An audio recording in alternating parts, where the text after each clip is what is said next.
രാത്രി ഞാനും അളിയനും വീട്ടിലെത്തിയപ്പോൾ തന്നെ ഞാൻ ഓർത്തായിരുന്നു ഇന്ന് സ്പെഷ്യലായിട്ട് എന്തെങ്കിലും അമ്മ ഉണ്ടാക്കി വെച്ചിട്ടുണ്ടാവും. കാരണം അളിയൻ വന്നതാണല്ലോ, കുറച്ച് അടിപൊളി സ്പെഷ്യൽ ഐറ്റംസ് ഉണ്ടാക്കിയിട്ടുണ്ടാവും. അപ്പോൾ ഞാൻ നേരെ ബാഗ് വെച്ച് കിച്ചണിൽ പോയി നോക്കിയപ്പോഴത്തേക്കാണ് നല്ല കിടിലൻ കപ്പ ബിരിയാണി എൻ്റെ അമ്മ വായിലിട്ട് കഴിഞ്ഞാൽ അങ്ങോട്ട് ഒഴുകി അങ്ങോട്ട് പോകുന്ന രീതിയിൽ. വീട്ടിൽ ശരിക്കും എക്സൈറ്റഡ് ആയിരുന്നു. വൂഫിയാണ്. വൂഫിക്കാണെങ്കിൽ അളിയനെ കണ്ടിട്ട് അങ്ങോട്ട് മതിയാവുന്നുണ്ടായിരുന്നു കേട്ടോ. അങ്ങനെ ഞാൻ ആ പാത്രം മൊത്തം നക്കി വടിച്ച് രാവിലെ ആയപ്പോഴത്തേക്കും നല്ല സുഖമായി വീട്ടിൽ ഉറങ്ങി എണീറ്റു. എന്നിട്ട് പിന്നെ ഒരു ഷോയ്ക്ക് നമ്മുടെ ബെഡ്ഷീറ്റൊക്കെ ഒന്ന് മടക്കി വെച്ച് വെള്ളമൊക്കെ കുടിക്കാം എന്നുള്ള രീതിയിൽ നമ്മൾ അവിടെ ഇരുന്നു.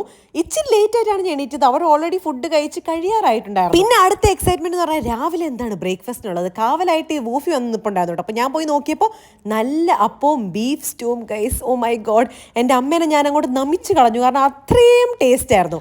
അപ്പനും ചേട്ടനാണെങ്കിൽ ഓൾറെഡി ഫുഡ് കഴിച്ച് കഴിഞ്ഞാൽ എന്തൊക്കെയൊക്കെയോ അന്താരാഷ്ട്ര കാര്യമായിട്ടുള്ള വർത്തമാനങ്ങളാണ്.